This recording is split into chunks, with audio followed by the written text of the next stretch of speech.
It's an old cliche in Hollywood that a sequel is never as good as the original. But director James Whale set conventional wisdom squarely on its head with Bride of Frankenstein, the crowning achievement of Universal's golden age of classic horror.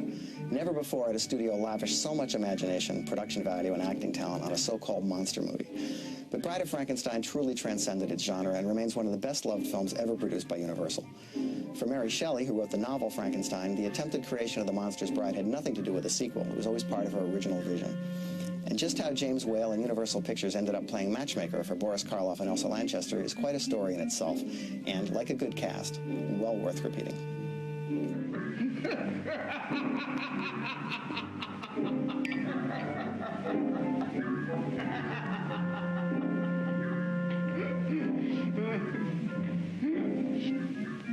Oh, I thought I was alone. It's one of the great American films. It's right up there with Citizen Kane and Sunset Boulevard. And people, it's usually discussed as, oh, just a horror movie, but it's much more complex. Do you know who Henry Frankenstein is and who you are? Yes, I know. Made me from dead. The various story elements, the intellectual elements, the artistic and acting elements that came to bear in this film really kind of crystallized all the things that had been building in that genre at that studio at that time. I love dead. Hate living. You're wise in your generation. The Bride of Frankenstein, quite simply, is the most complex and most brilliantly achieved and conceived horror film ever made, and certainly the crowning jewel in Universal's initial series of horror films. You make man like me? No. Woman. Friend for you. It's a wonderful film. It's just delightful, and certainly there are some scenes where humor and terror are all beautifully blended.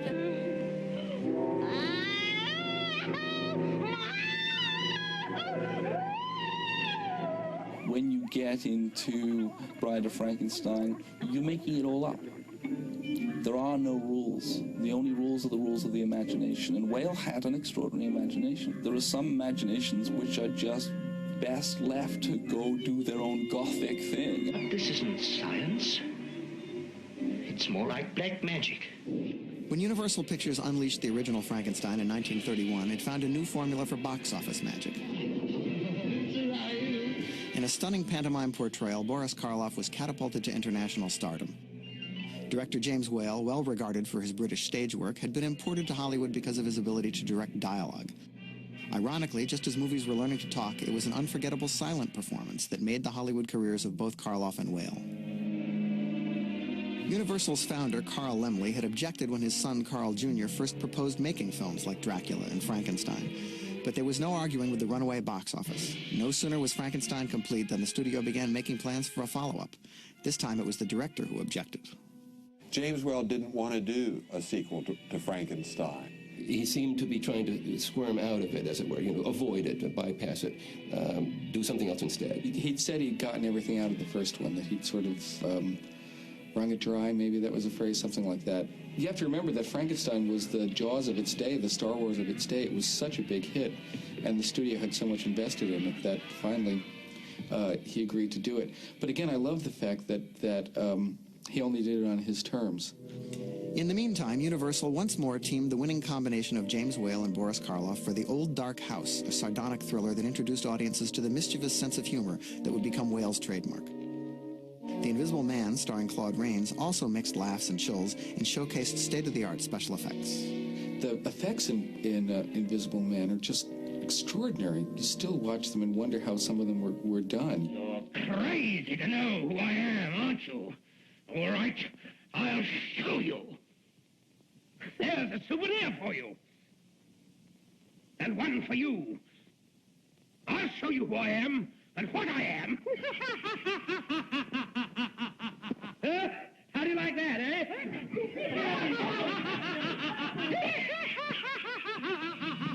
Whale directed several stylish non-horror films for Universal in the early 30s, including By Candlelight in the Manor of Lubitsch, an adaptation of Galsworthy's One More River, in a screwball comedy mystery, Remember Last Night. He always had very mixed feelings about his horror films, that he liked them, but he wanted to be an A-list director. He wanted to make the big money projects, like the way John Stahl at Universal did. And curiously enough, who remembers who John Stahl was?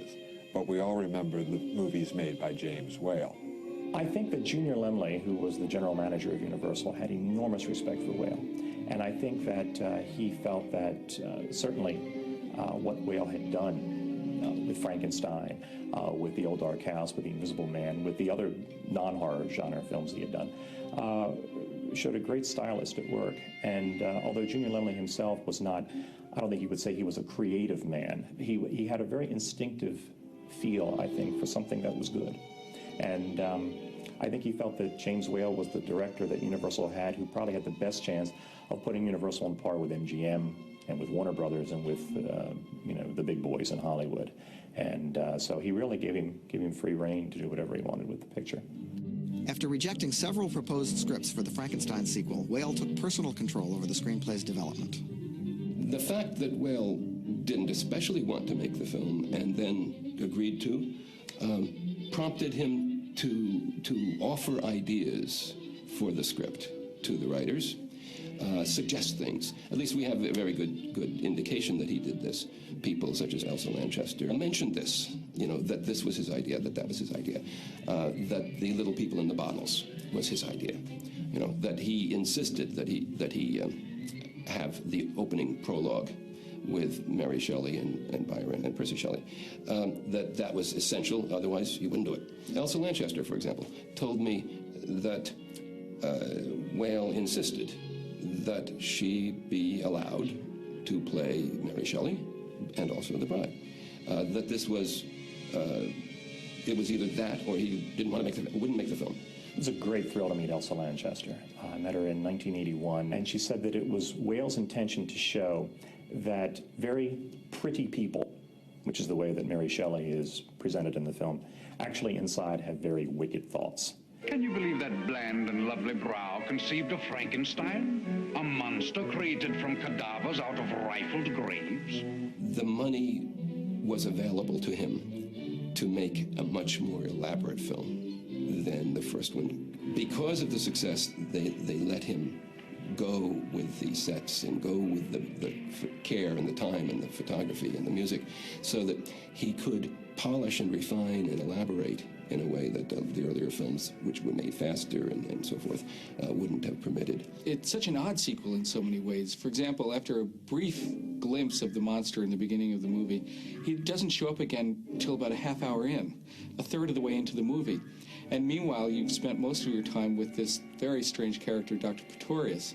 I think if you look at Dr. Pretorius, that's an example of how the movie has changed so radically from the first one. In the first one, there was the sort of boring Dr. Waldman. And in this one, suddenly there's this full-blown, eccentric, very, very gay and funny character that was created by Whale in the development of the screenplay for the second film. Frankenstein. Yes, there have been developments since he came to me. Unlike the original Universal film, Mary Shelley's novel featured a highly articulate, even philosophical monster. Bride of Frankenstein restored the monster's ability to speak. Before you came, I was all alone. It is bad to be alone. Alone. Bad. Friend. Good. Speech was the essential difference between the original Frankenstein and the Bride of Frankenstein. And my father really objected to the monster being given speech. He felt it would take away from the original portrayal, and I think he was wrong. Cinema history has proven him wrong. It's one of the few sequels that really most film critics regard as surpassing the original. Once more, Boris Karloff would face the prospect of a grueling and uncomfortable makeup designed and applied by the legendary Jack Pierce. One of the changes in the makeup, besides the fact that Karloff had gained weight, he wasn't as cadaverous. I think success, he was able to eat more, and unfortunately he had a little fuller face. But you know, one of the biggest changes was the results of the fire. You know, so they had singed his hair off and just gave him this almost like a little crew cut, which through the course of the film actually grows, which I thought was pretty neat. His makeup goes through 4 or 5 stages of regeneration, allowing him to grow both visually as well as spiritually as the film unfolds. Also, they gave him kind of a burn on his hand and a little bit of a burn on the side of his face. But other than that, the makeup was basically the same. You know, the flat head, and still had the electrodes in the brow, just slightly fuller face with a few little burn scars and the singed off hair. Again, another great makeup. And actually, another change was you see in the original makeup, he only had 1 clamp on his head on this side, actually. And it was something I didn't notice for the longest time, because you would see more pictures from the bride, and you saw the 2 big clamps and the little ones in between and the ones on the side. And I used to always assume that was the same on the original makeup. And it wasn't until later when I started looking at it, I said, he only has that 1 clamp.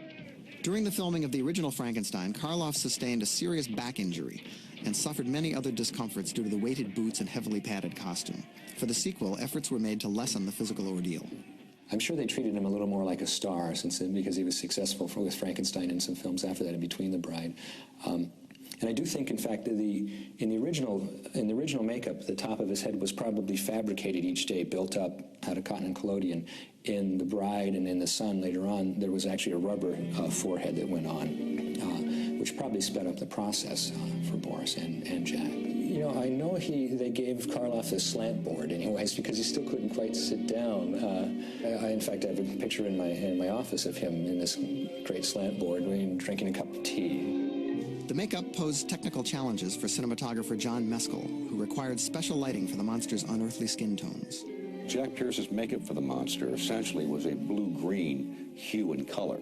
This was not due to any belief in a color aesthetic for the monster, but for the fact that if the monster were photographed wearing this shade of grease paint on orthochromatic film, and if he was lit as Mescal lit him with blue gel light, he would read as dead white. As a result, Mescal had to have red added into the makeup of the normal players who might share a scene with the monster, and often train warmer lights on them.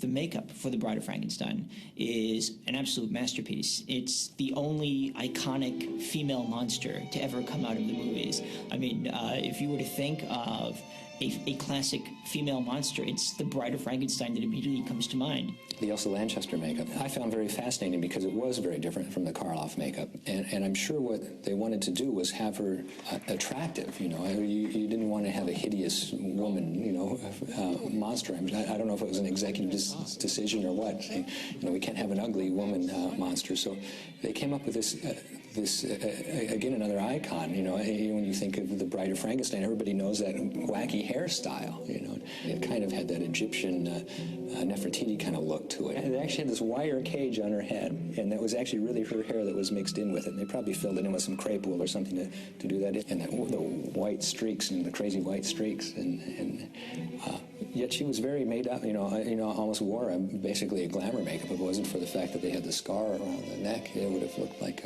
some glamorous woman with a wacky hairstyle. And I know, from what I heard, Elsa Lanchester wasn't too fond of Pierce, which I was sorry to hear. You know, I actually, as someone who I idolized, like Jack Pierce, I've heard from a number of people that he was a crotchety old guy. Elsa Lanchester talked about working with Jack Pierce, and she said that he was an unusual personality. He really almost felt, in her opinion, that he was a god who created these horror characters that Universal marketed, and that in the morning he'd be all dressed up in a surgeon's smock as if you're about to perform an operation. And she said you went in very timidly into his sanctum sanctorum to have the makeup done, and you waited for him to say hello. You didn't say hello first. He had to say hello first. So he was very, very much in control. He really was a divine presence within his own realm of creating these makeups. She was very funny. She talked about the scar under the neck of the bride. And she said that Jack Pierce took the longest time to do this, that he went through this incredible ritual of applying this scar that she said hardly really shows in the film. And she said, I'm sure he could have bought just such a scar for 10 cents in a joke shop. But He had his own way of doing it, and he very lovingly and painstakingly applied the scar each morning to the bride. The idea of the hiss of the female monster came from the fact that she and Charles Laughton used to feed the swans at Regent's Park in London. And she said when swans would come up on the side of the lake, if you went to feed them, that would be all right. But if you got too near them or got near their young, they would hiss. And so she thought of this incredible hiss that the swans would give, and she incorporated it into the Bride of Frankenstein character. The original Frankenstein combined English and American actors, and not always convincingly. Bride of Frankenstein was cast principally with British players. May Clark, the original Elizabeth, was replaced by the 17-year-old ingenue Valerie Hobson. Valerie Hobson, who gives an amazing performance, I think, as Elizabeth in Bride of Frankenstein. Very stylized. She's like a Christmas angel, the way she appears with the dress and the flowing hair and everything. I talked to her in 1989, and she had extremely warm memories of having made the film. And she said that the first time she saw Karloff, it was such an extraordinary experience. There he was in complete Frankenstein monster makeup. And she said, I just was so amazed, and all of a sudden he opened his mouth, and I came this very gentle British accent with a lisp. She said that he was like the great clowns who make you cry. He really made you cry. And here was this monster whose heart was just bleeding to get out of his monstrous self, to find somebody to love, to find somebody to love him in return. And he pulled it off. Remarkable feat of acting, and she was very, very impressed by it. Valerie Hobson was very appreciative of James Whale because she said, of course, not only was he a great director, but that he was, as she put it, so English.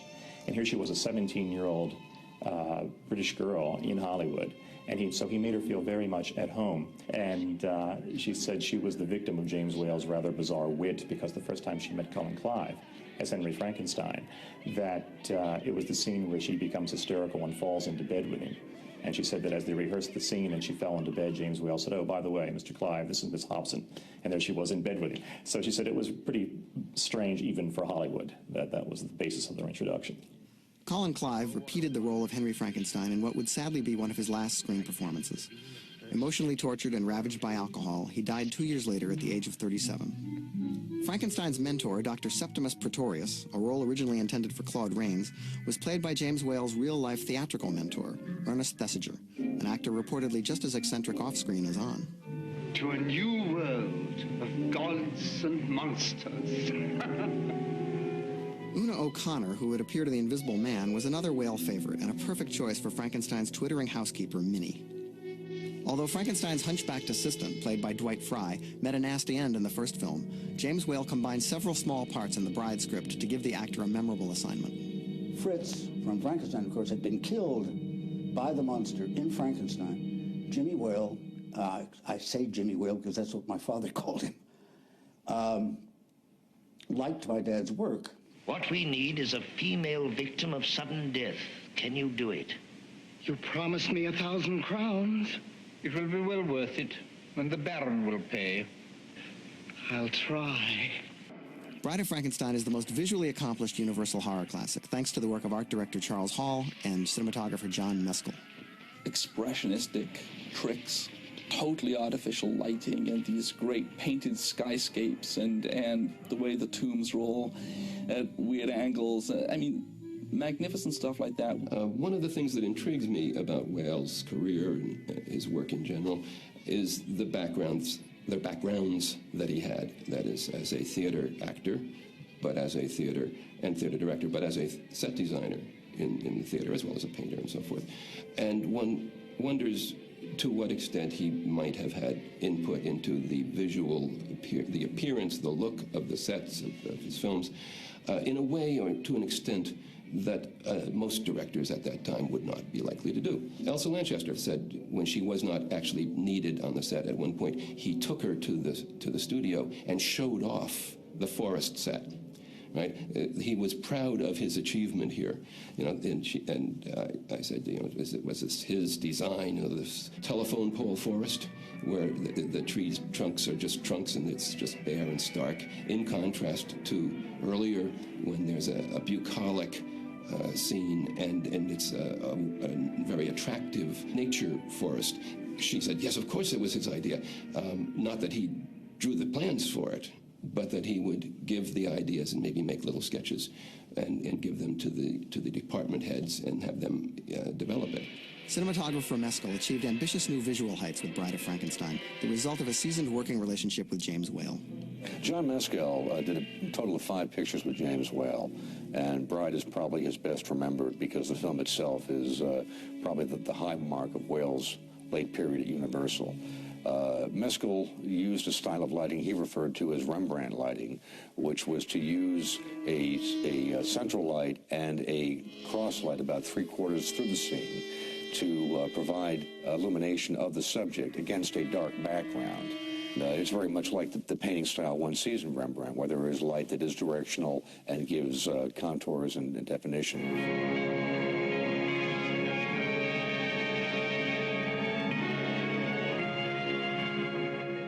The crowning touch in Bride of Frankenstein's artistry was the inspired musical score by Franz Waxman.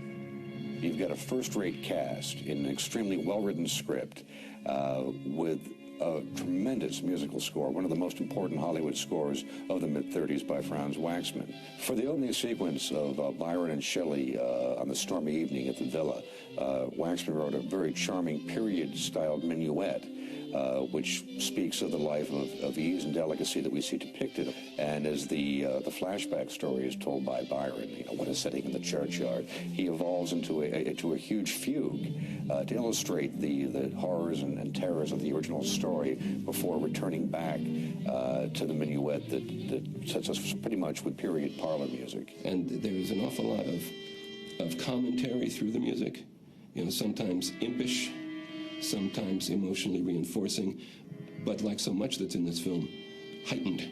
The basic structure of Waxman's score is Wagnerian. He uses motives for each of the major characters or sequences. These are thematic building blocks which can introduce or herald each character's entrance or imply their presence off camera when they aren't present. Almost operatically, isn't it? The leitmotif approach, where you have a particular phrase or melody associated with a person, one character or a different character. The monster has a 4-note motive which seems to be patterned upon his growl. It would almost seem that Waxman had observed this in the performance and deduced that from it. The Bride herself has a very exotic, high-flown 3-note melody, which is very open-ended and is allowing it to be utilized in many different forms. We first hear it narrative-wise when Pretorius speaks of her imminent birth. Friend for you, woman. Friend, yes. Dr. Pretorius, who is the kind of Mephistophelian interloper, he's a figure both of humor and tremendous evil, has a very mad, loping theme.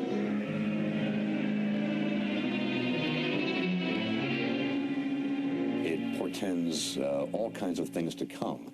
It usually resolves with a small coda after that, which is, again, open-ended and unresolved. You never quite know what Pretorius is going to do or where his actions will lead. There's a wonderful sequence as well where he is slightly drunk in the crypt, dreaming of monsters to come, and is surprised by the Karloff creature. It's done in a very metric fashion, recalling the Danse Macabre of Saint-Saëns. In fact, Waxman called the cue Danse Macabre. Bride of Frankenstein proved a lightning rod for industry censorship, both during and after production. For instance, the prologue was shortened considerably, in part to eliminate all close-ups of Elsa Lanchester's décolletage, and that was just the beginning.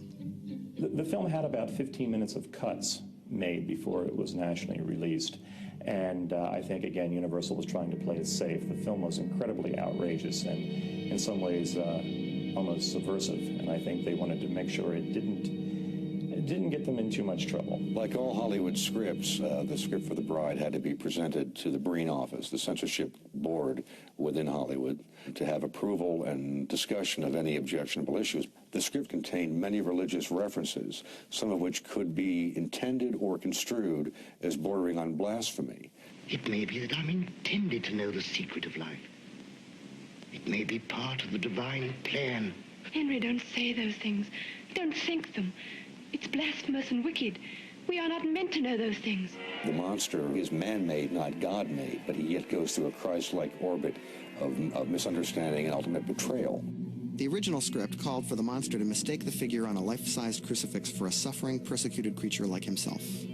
The censors would have none of that, so the sequence as it plays now, the Christus is a demure background prop, and he instead, more blasphemously, topples the statue of a bishop, as though he's assaulting organized religion. That's something that's a visual cue that was not on the script, and therefore didn't receive objection.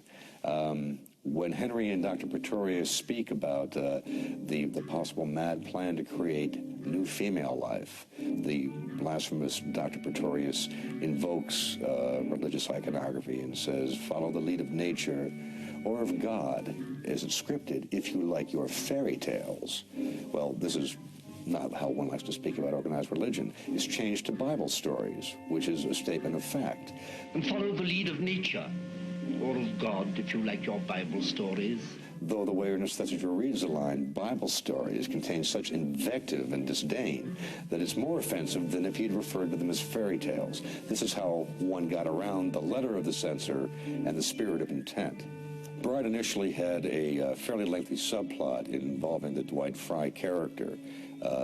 It was probably a misbegotten script idea, but was meant to illustrate the monster as victim. Carl had this uncle and aunt in the film whom he killed and led everybody to believe that the monster had killed them. It was probably about a 10-minute sequence followed by a Morgue inquest onto the murders. It had no real bearing on the narrative line and probably stopped the film dead in its tracks at the midpoint. Whale probably wisely removed this, and that narrative bridge now was filled by a retake where the monster is discovered in the woods, quite benignly trying to get food from some gypsies, who of course react in abject terror. And this leads us on to the monster in the hermit sequence. Every time I watch that scene with the hermit, the blind man, I'm struck by how sincerely moving it is. There's no overtone there of condescension or ridicule or making fun of either of those two characters in that scene, or of their relationship, of their need for each other and their relief at finding a friend. So that it wasn't just, I'm going to play games with odd humor. It was sensitivity and that sensibility of the warmth and mutual need that those people find that he indulged himself with too. And that wasn't in the first film either.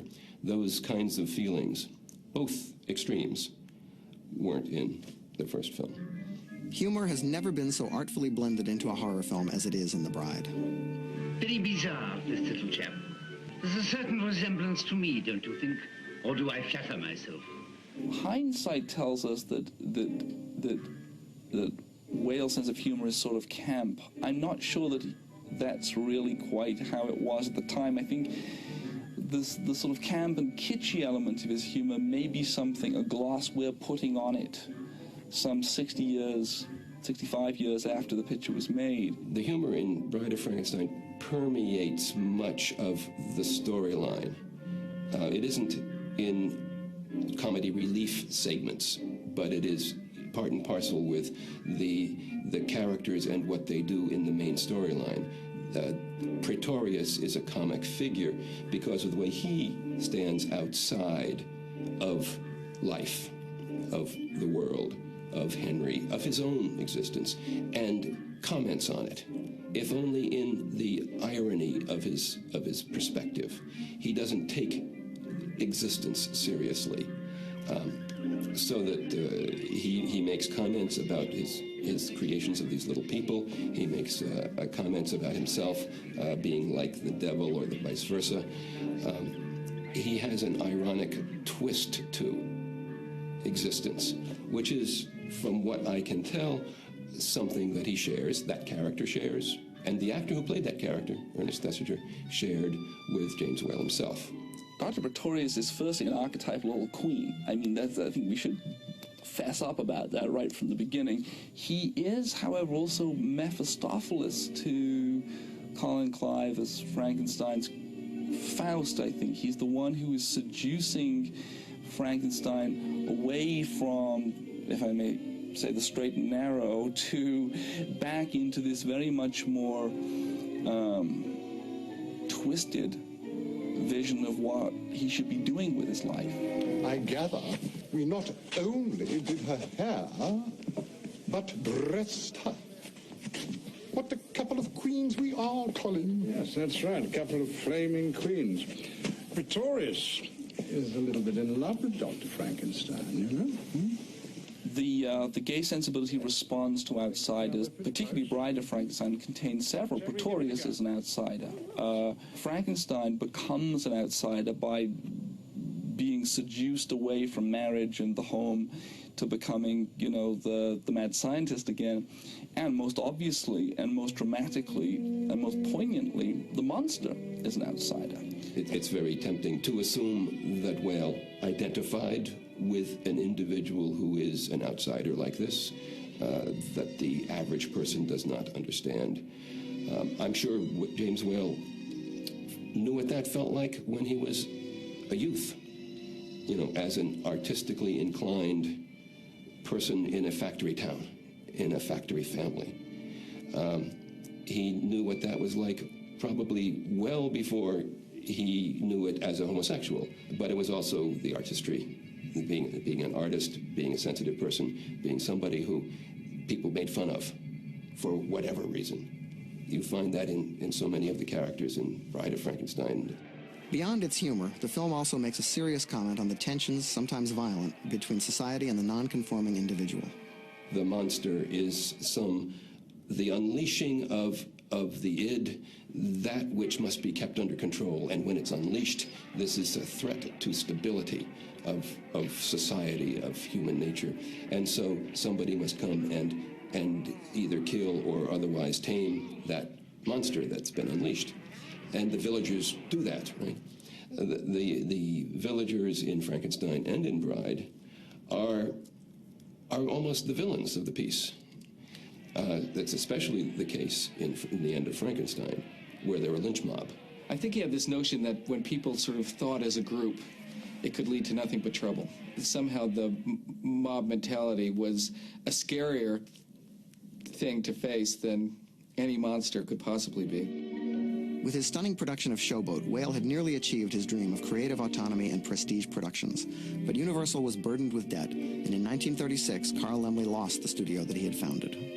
Well, you know, Whale had found this amazing niche for 5 years, working under Junior Laemmle, where he almost acted the way an independent filmmaker does today. He really had control. There was nobody, either a studio person or a producer, over his shoulder telling him what to do. When the Laemmles lost control over Universal, that was gone. And Whale suddenly found himself working for people who were not in sympathy with his methods at all. It was much closer to the kind of the factory assembly line form of filmmaking that they were doing at MGM and the other studios, and Whale worked very badly in those conditions. The director's last stand at Universal was The Road Back, an uncompromising sequel to All Quiet on the Western Front. Under pressure from the German government, the new studio regime severely cut the picture, and it died at the box office. Whale retired from Hollywood in 1941. Although financially secure for life, he did not live long enough to enjoy the critical acclaim his work finally received. Disabled and disoriented by a series of strokes, he took his own life in 1957. Without Whale's masterful directorial touch, the later Frankenstein films were of little interest to their original star. My father played the monster 3 times, and the 3rd time was Son of Frankenstein.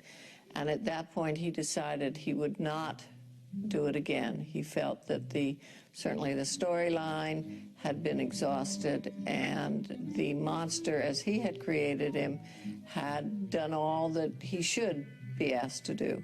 He was afraid that it would become the brunt of bad jokes and bad scripts, and there are those that would agree with him. Bill Condon's Academy Award-winning film Gods and Monsters featured a bittersweet fictional reunion between the stars of Bride of Frankenstein and their director.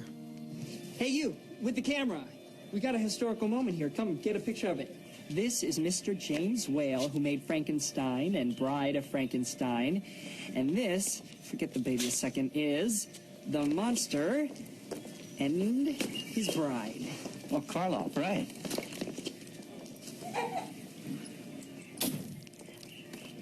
Don't you just love being famous?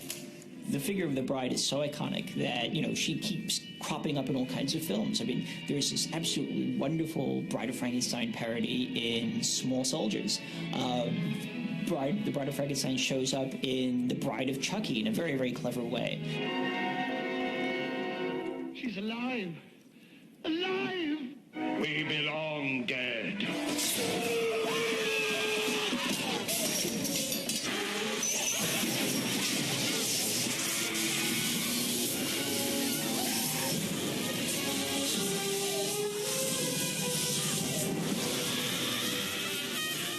I mean, you could do a little drawing of The Bride of Frankenstein. People would say, oh, I know what that is. I remember building little Aurora kits of The Bride of Frankenstein when I was a little kid, way before I could see the movies, and being totally enchanted by having, you know, these creatures lumbering across my desk when I went to sleep at night. It felt very safe. Some of these youngsters, 7, 8, 9 years old, they know the script backwards and forwards. And so, of course, with the advent of video, it brought it into everybody's living room and now on DVD. And so it perpetuates the availability, and the appeal is long-lasting and multi-generational. It's a brilliant film. It's a work of genius. And I think it's a picture in which the acting, particularly the performances of Karloff and Elsa Lanchester and Ernest Thesiger, transcend anything you saw being done in Hollywood at that time. Brilliant, almost operatic performances. And if ever somebody needs to study a film to see how a director injects his own personality into a picture, Bride of Frankenstein is the perfect example. I mean, you can almost watch that film and feel like you spent an evening dining with James Whale, listening to his wit and listening to his ideas and listening to his remarkable personality. And it's all there in that movie. It's like an evening with Jimmy. 1935 was an incredible year for horror movies. In addition to Bride of Frankenstein, you could see Werewolf of London, The Raven, Mark of the Vampire, and Mad Love. All these films are classics, but almost 70 years later, Bride of Frankenstein still towers above them all. As a follow-up, James Whale was originally scheduled to direct Dracula's Daughter as a Baroque black comedy that would have topped Bride of Frankenstein for sheer outrageousness. But this time, the script was too much for the censors. So, even though we missed the daughter, we still have the bride. And that's something we can all be grateful for. I'm Joe Dante.